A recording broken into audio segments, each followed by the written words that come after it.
Well, hello there, and I do hope you're all well. Our Head of Civil Service, Simon Case, was giving evidence to the Public Administration and Constitutional Affairs Committee. The committee chair, William Wragg, asked an already shifty Simon Case what percentage of his time did the Cabinet Secretary spend on propriety and ethics.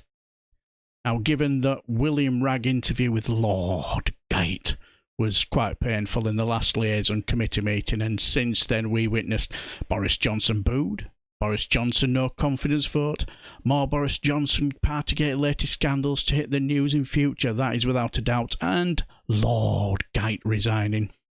Tory MP William Wragg, aka baby-faced assassin, wasn't going to give the head of civil service an easy ride either, so enjoy. Thank you. Cabinet Secretary, the late Lord Hayward described the Cabinet Secretary as the guardian of propriety and ethics, ministerial and civil service conduct.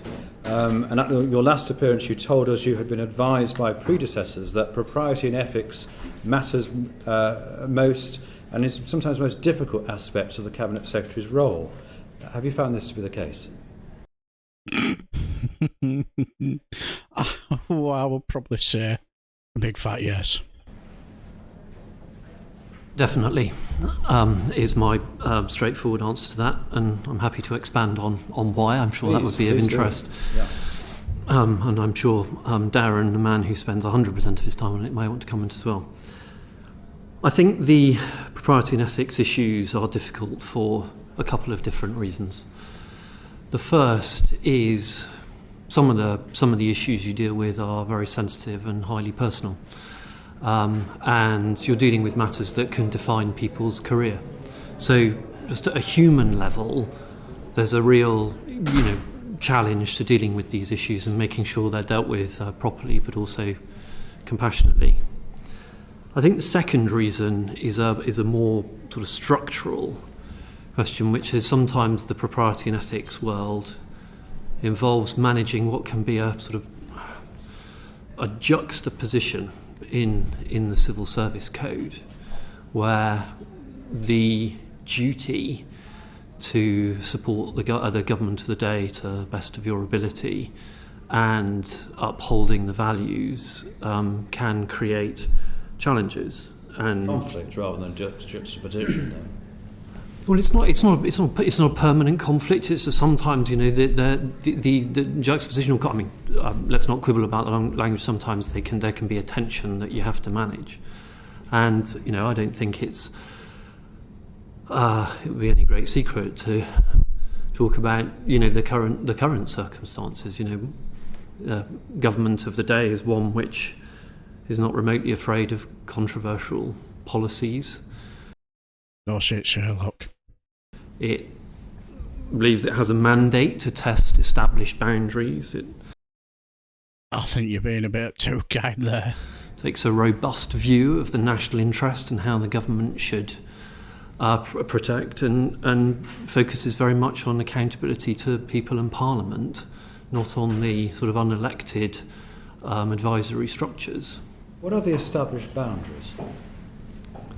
I think all sorts of questions. There are many that are being debated in Parliament all of the time. There are many policy issues. I'd say the Northern Ireland Protocol Bill is one which is obviously receiving a lot of attention at the moment, where, as I said, the government takes a very robust view of the national interest and how to go about protecting it, and Parliament is at the moment debating that fully. Is it a question of policy or conduct, though?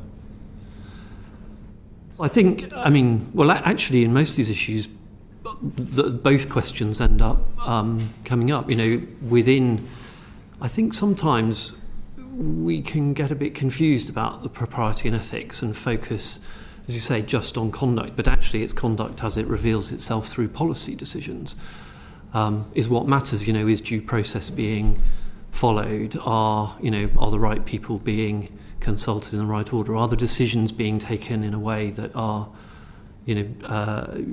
fully account for all of the obligations on civil service ministers, etc.? Do all governments not have a mandate, presumably through election, to test established boundaries, though? I think most on election, yes, that's certainly true. But how they exercise it varies government to government.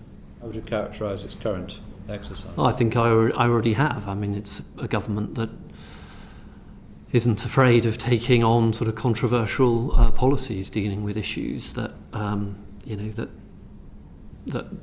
cause proper debate in Parliament. The government isn't afraid of doing that. Debate in the country? Sorry, debate in the country. Sorry, you said the... yes. Yeah, it is, after all, the nature of a healthy democracy. Indeed, and you maintain it's predominantly on policy rather than conduct. Policy rather than conduct. As I say, I think the two are intertwined. Thank you. What proportion of your time do you find spending on these issues of propriety and ethics? Roughly. How often does it crop up? It varies depending on the circumstances. If you to guess, 10 or 30% of my time, but perhaps, it comes up in a number of different guises. For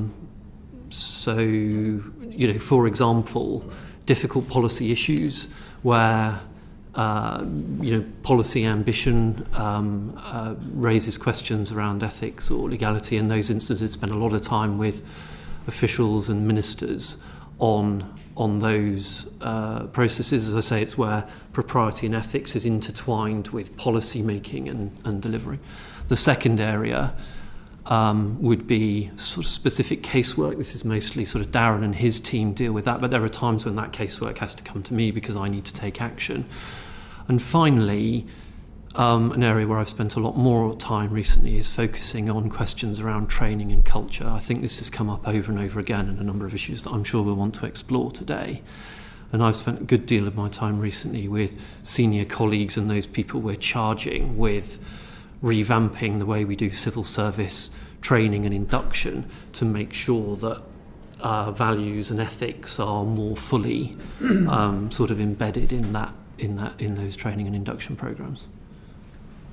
Do you think that's where the issue lies, within the civil service and the need for training and induction programs?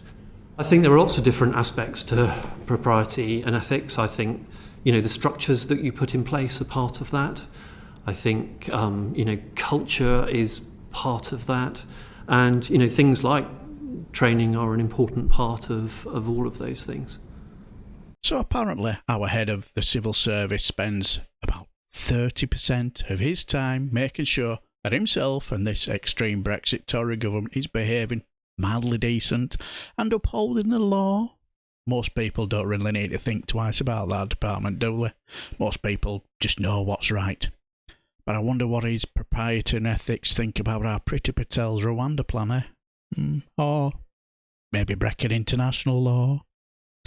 But I suppose we'll have to come to that in another video, won't we? So I shall leave it here until the next time. I shall bid you farewell and take care.